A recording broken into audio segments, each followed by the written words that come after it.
म त बरिसाउँछु बोल्दै बोल्दिन रुने मान्छेसँग दिल खेल्दै खेल्दिन मुसुक्क हाँसिदेऊ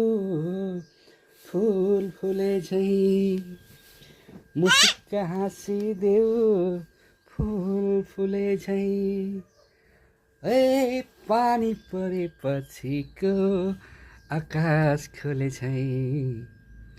म त बरिसाउँछु बोल्दै बोल्दिन रुने मान्छेसँग दिल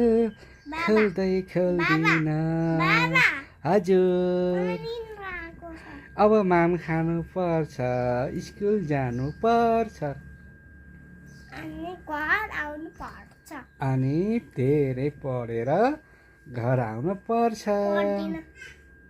अनि जीविसा हजुरले त छाता किन ओड्नु भएको त नि पानी परेकै छैन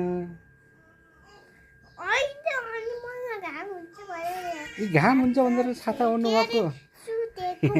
हजुर त कस्तो बाठो अरे कस्तो बाठो हजुरले यहाँ अनि ड्रइङ गरे हुन्छ भनेको यहाँ हजुर बाबा होइन